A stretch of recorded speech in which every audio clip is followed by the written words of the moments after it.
Hi friends, good morning to everyone. ఈరోజు బాబా వర్డ్స్లో అధ్యాయం 3 వింత పకీరు సంబంధించి అందులో బాబా వర్డ్స్ గురించి తెలుసుకుందాము. వీడియోలోకి వెళ్ళిపోతే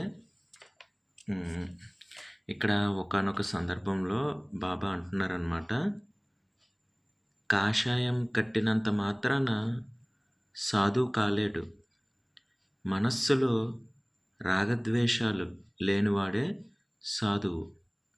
నిజమైన సాధువు ఎప్పుడు స్త్రీ ఆకర్షణకి దూరంగా ఉండాలి అన్నారు హెచ్చరికగా. బాబా ఇట్లా మాట్లాడారంట. ఏ సందర్భంలో మాట్లాడారో, ఎందుకు మాట్లాడారో వివరంగా తెలుసుకుందాం. కాషాయం కట్టినంత మాత్రాన సాధువు కాలేడు, మనస్సులో రాగ ద్వేషాలు లేనివాడే సాధువు. నిజమైన సాధువు ఎప్పుడు స్త్రీ ఆకర్షణకి దూరంగా ఉండాలి. సాధువులు ఎప్పుడు స్త్రీ ఆకర్షణకి దూరంగా ఉండాలన్నమాట. సరే, ఈ వర్డ్ అనేది ఏ సందర్భంలో అన్నారంటే, యాక్చువల్లీ బాబా షిరిడీలో ఉన్న టైంలో ఇద్దరు మహాత్ములు ఉండేవారంట ఆ రోజుల్లో.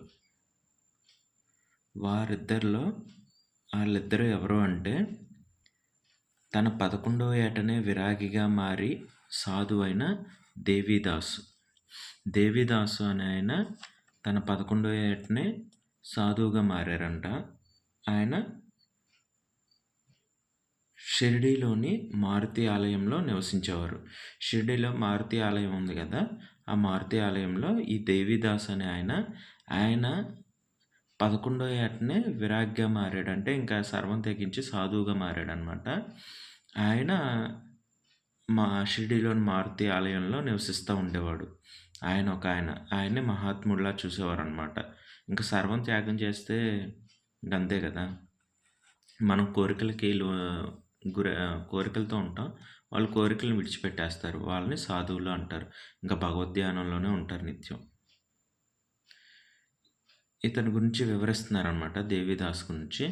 ప్రశాంతమైన అతని ముఖవచ్చస్సు, ఉజ్వలమైన అతడి నేత్రాలు, గంభీరమైన అతడి రూపం చూసేవారిని క్షణాల్లో పాదక్రాంతుల్ని చేసుకునేవి. ఆయన చూడడానికి కూడా చాలా గంభీరంగా, ఒక రకమైన తేజస్సుతో ఉండేవారంట ఆయన. ఎవరు? ఈ దేవీదాస్ అనే ఆయన. అలా చూసి కూడా ఎవరొచ్చి కలిసినా కూడా ఆయన పాదాలకు నమస్కారం చేసుకుని వెళ్ళేవారంట. ఆ రూపము అది చూసి, ఆ తేజస్సు చూసి. షిరిడి గ్రామం పెద్ద తాత్య తదితరులు దేవీదాస్ని తమ గురువుగా భావించేవారు. ఈ దేవీదాస్ ఎవరైతే ఉన్నారో ఆయన్ని గ్రామ పెద్ద అయిన తాత్య కూడా గురువుగా భావించేవారు అనమాట. చిన్న వయసులో సాధువుగా మారాడు కదా, చిన్నప్పటి నుండే సాధువుగా మారాడు కదా అని చెప్పి. అయితే మొత్తం ఇద్దరు మహాత్ములు అన్నాం కదా, ఈ దేవీదాస్తో పాటు ఇంకో ఆయన కూడా ఉండేవారంట. ఆయన పేరు జానకీదాస్. ఈయన కూడా షిరిడీలోనే నివసించేవారు. అయితే ఈయన ఎక్కడుండేవారంటే, ఖండోబా ఆలయంలోనో లేదా చావడిలోనో బస చేస్తూ ఉండేవారంట. ఎవరు? ఈ జానకీదాస్ అనే ఆయన.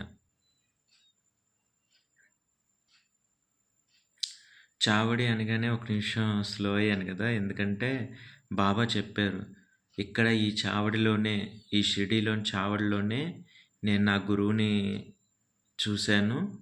ఆయన చూడగానే ఇంకా ఈయనే నాకు సర్వం అనిపించింది. ఆయన దగ్గర 12 ఏళ్ళు తపస్సు చేసుకున్నాను అన్నారు. అదే సేవ చేసుకున్నాను ఆయనకి, అందువల్ల ఎంత గొప్పవాడిని అయ్యాను అన్నారు కదా. అందుకే ఖండోబా ఆలయంలోనో చావడిలోనో బస చేస్తూ ఉండేవారు. ఎవరు? జానకీదాస్ గారు. ఖండోబా ఆలయం అంటే మనకు తెలుసు, మహల్సాపతి పూజ చేసుకుంటూ ఉంటారు కదా. షిరిడీ వెళ్ళినప్పుడు ఖచ్చితంగా దర్శించండి ఖండోబా ఆలయం, చావడి, అలాగే మారుతి దేవాలయం. బాబా తిరగాడిన ప్లేసెస్ కదా అవి. Okay, let it be. ఇప్పుడు దేవీదాస్ గారి గురించి చెప్పారు. ఆయన మారుతి ఆలయంలో నివసించేవారు. ఆయన్ని షిరిడీ గ్రామ పెద్దయిన తాత్యా కూడా గురువుగా భావించేవాడు. అందరూ ఆయన తేజస్సు, గంభీరమైన రూపం చూసి ఆయనకి నమస్కారం చేసుకునేవారు. ఆయన 11వ ఏట నుండే సాధువుగా మారిపోయారు. అలాగే జానకీదాసు. జానకీదాస్ గారు షిరిడీలోనే ఉండేవారు. ఖండోబా ఆలయంలో గానీ, చావడిలో గానీ బస చేస్తుండేవారు. బస చేస్తుండేవారు అంటే ఉండేవారని. ఆ 2 ప్లేసెస్‌లో ఉంటారని. ఓకే. వీళ్ళిద్దరూ షిరిడీలో అప్పట్లో ఫేమస్ అనమాట బాగా. గొప్పవారు. మహాత్ములు. మహాత్ములు అంటే జ్ఞానం కలిగిన వాళ్ళు. ధనం కలిగి ఉంటే శ్రీమంతులు, ధనవంతులు అంటారు. ఓకే. అవి ఆ రోజులనమాట. అప్పటి వరకు షిరిడీ వాసులకు ఆ ఇద్దరే సత్పురుషులు. వాళ్ళు కూడా తమను అలాగే భావించేవాళ్ళు. బాబా రెండోసారి షిరిడీలో అడుగుపెట్టిన తర్వాత పరిస్థితుల్లో మార్పొచ్చింది. అప్పుడు దాకా ఆ ఊర్లో వాళ్ళే సత్పురుషులు అనుకునేవారు. వాళ్ళు కూడా వాళ్ళు అలాగే అనుకునేవారు. ఓకే. మనం మంచి భగవద్ధ్యానంలో ఉన్నాం గదా! అందరికీ గొప్పగా ఉన్నాము. ఓకే అనుకునేవారు. అయితే బాబా రెండోసారి షిరిడీ వచ్చారు గదా! ఫస్ట్ 16 ఏళ్ల బాలుడుగా ఉన్నప్పుడు ఉండి, కొంతకాలం ఉండి వెళ్ళిపోయారు. తర్వాత మళ్ళీ వచ్చారు గదా! మళ్ళీ వచ్చిన తర్వాత షిరిడీ పరిస్థితుల్లో కొంచెం మార్పొచ్చిందంట. అప్పటి వరకు బాబాని పిచ్చి ఫకీర్‌గా అనుకునేవారు కానీ, ఎప్పుడైతే బాబా స్పర్శతో చెక్కబల్ల చిగురించి అశ్వత్థ వృక్షంగా అవతరించిందో, అప్పుడు బాబాలో ఏదో మహత్వం ఉందని ముందుగా గుర్తించిన వాళ్ళు జానకీదాసు, దేవీదాసు. అసలు ఈ చెక్కబల్లేంటి? చెట్టుగా మారడం ఏంటి? దీని గురించి కొంచెం ముందిచ్చారనమాట.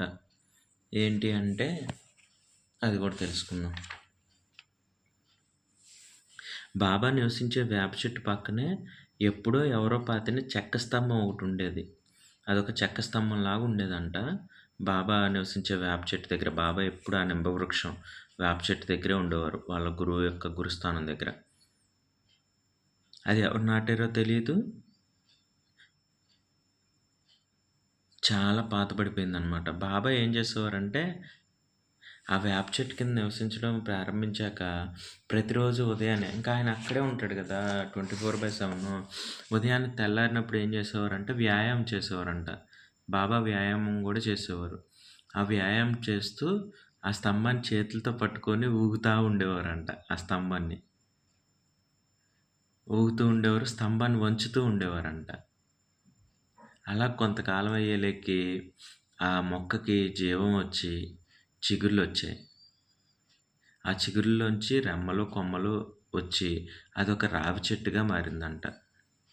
ఆ రావి చెట్టు దాదాపు 9 వంపులు కూడా ఉన్నాయి ఆ చెట్టుకి. చాలా పెద్ద చెట్టు అయిందంట అది.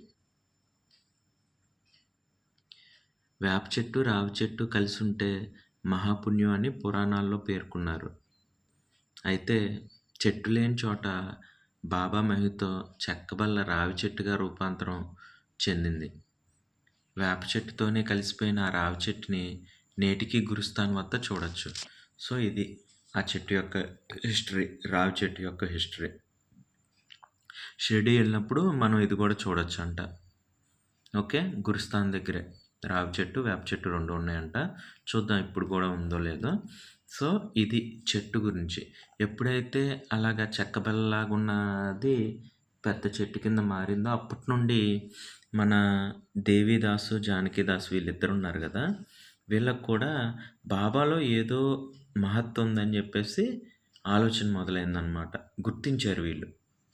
అంటే ఇన్ని జరిగినప్పటికి కూడా ఇన్సిడెంట్స్ వీళ్ళకి ఎప్పుడు నమ్మకం వచ్చిందంటే బాబా రెండోసారి వచ్చి ఆ చెక్కబెల్లలాగా ఉన్నదాన్ని వ్యాయామం చేస్తూ ఉంచుతూ ఉంటే అదొక మహావృక్షంగా మారిపోయేలేకి అమ్మో ఏదో బాబాలో మహత్యం ఉందని చెప్పేసి వీళ్ళకి అర్థమైంది. ఈ పెద్దవాళ్ళు ఊర్లో మహాత్ములు. ఓకే. అయితే ఇంకప్పటి నుండి ఏం చేస్తారంటే వీళ్ళు కూడా బాబా దర్శనం చేసుకుంటూ ఉండేవారనమాట. బాబాలో ఏదో మహత్వం ఉందని చెప్పి. ఎందుకంటే వేప చెట్టు, రావి చెట్టు ఒక చోట ఉన్నాయంటే అది ఒక మంచి సైన్‌గా భావించేవారంట ఆ రోజుల్లో. అయితే బాబా వాళ్ళతో పెద్దగా ఎక్కువ ఏం మాట్లాడేవారు కాదంట. జానకీదాస్ కూడా నిరంతరం దైవ ధ్యానంలోనే ఉండేవాడు. దేవిదాసు ఆ పరిసర గ్రామాల్లో సంచరిస్తూ మూలికా వైద్యం చేస్తుండేవాడంట. అంటే వీళ్ళు మెడిటేషను, ధ్యానంతో పాటు ఊర్లో వాళ్ళకి ఏదైనా మంచి మంచి వాళ్ళ జ్ఞానం ద్వారా మూలికలు ఏవైనా అందించేవారంట. కొంచెం మెడిసిన్స్ టైప్‌లో ఒక రకంగా చెప్పాలంటే. ఇప్పుడంటే మెడికల్ షాప్స్. అప్పుడంటే నాటు వైద్యం, మూలికలు. ఆయనకి తెలిసిన మూలికలు అవి అందిస్తూ ఉండేవారంట. అందువల్ల అతనికి పురుషులతో పాటు స్త్రీలతో గూడా పరిచయం ఎక్కువయ్యాయి. పైగా యువకుడు రూపసి. ఎవరు? దేవిదాస్. ఆయన కొంచెం కుర్రవాడు, మంచి అందంగా ఉంటాడు. ఆయన మూలికా వైద్యం చేయడం వల్ల పురుషులతో పాటు స్త్రీలతో గూడా పరిచయాలు ఏర్పడ్డాయన్నమాట. అప్పుడు బాబాకి సర్వాంతర్యామి గదా! అక్కడ ఏం జరుగుతుందో అన్నీ తెలుసు కదా! అందుకని ఫస్ట్‌గా దేవిదాస్‌ని హెచ్చరించారనమాట బాబా. హెచ్చరించినప్పుడు ఇద్దరు ఉన్నారు. కానీ అది దేవిదాస్‌కి బాగా అర్థమైంది. ఏంటి అంటే, ఒకసారి బాబా ఇద్దరు సాధువులు తన దర్శనానికి వచ్చినప్పుడు యథాలాపంగా ఆకాశం వైపు చూస్తూ, కాషాయం కట్టినంత మాత్రాన సాధువు కాలేడు. మనస్సులో రాగద్వేషాలు లేనివాడే సాధువు. నిజమైన సాధువు ఎప్పుడూ స్త్రీ ఆకర్షణకి దూరంగా ఉండాలి అని హెచ్చరించారంట.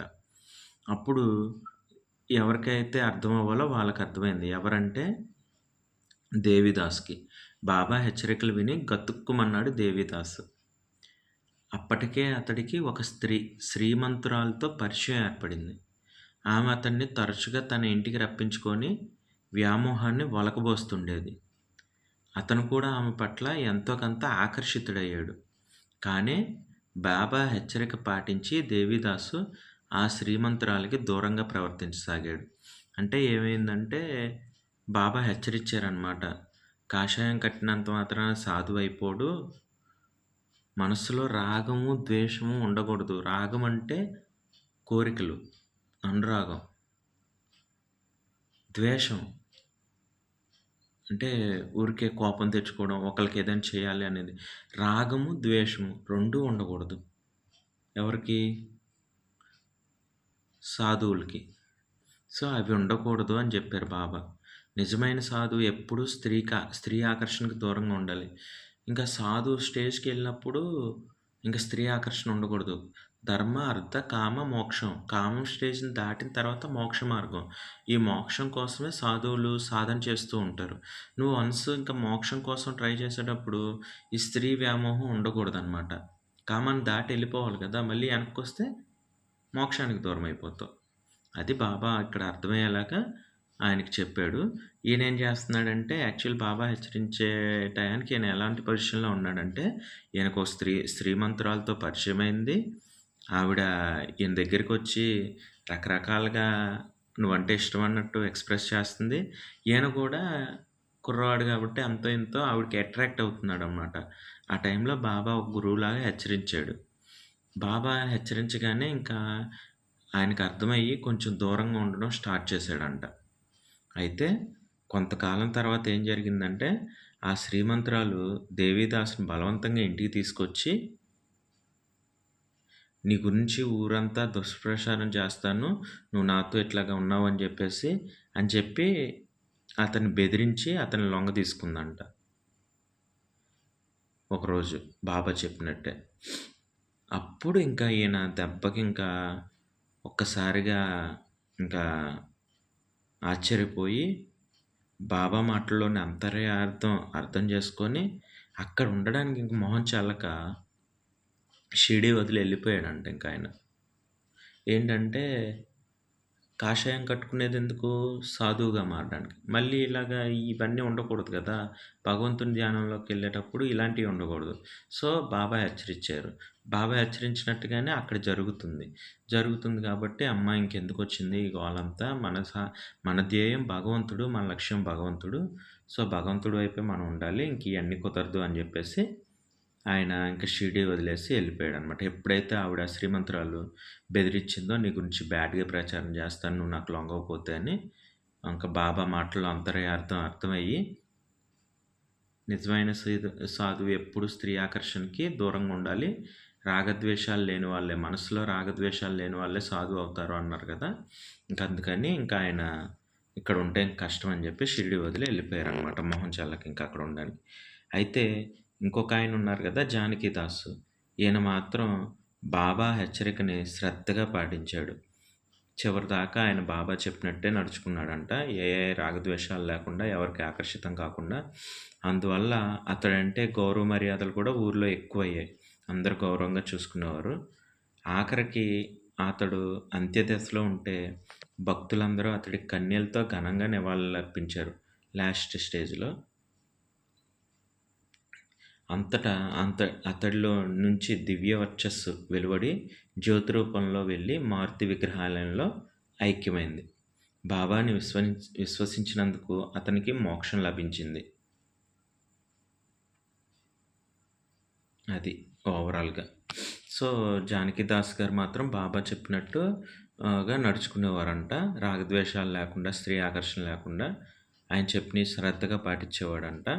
అందువల్ల షిరిడి గ్రామవాసులకు కూడా ఆయన పట్ల గౌరవం పెరిగింది. ఎందుకంటే రాగద్వేషాలు లేవు. ఎవరి మీద మనసులో ద్వేషం లేదు. ఇంకా వేరే అనురాగాలు ఇలాంటివి లేవు. రెండోది స్త్రీలకు కూడా స్త్రీ ఆకర్షణకు కూడా ఆయన దూరంగా ఉన్నాడు. అందువల్ల షిరిడి గ్రామవాసులకి జానకిదాస్ గారంటే గౌరవం పెరిగింది. అలాగే ఆఖరి రోజుల్లో ఉన్నప్పుడు ఆయనకి అందరూ కన్నీళ్లతో ఘనంగా నివాళులర్పించారంట. ఆయన లాస్ట్‌గా ఇంకా చనిపోయే టైంలో ఆయన దేహాన్ని వదిలిపెట్టి వెళ్ళిపోయేటప్పుడు అతనిలోంచి ఒక దివ్య వర్చస్సు వచ్చి జ్యోతి రూపంలో మారుతి విగ్రహంలో ఐక్యమైందంట. అంటే మరి అప్పుడు మనం ప్రెజెంట్‌లో లేము.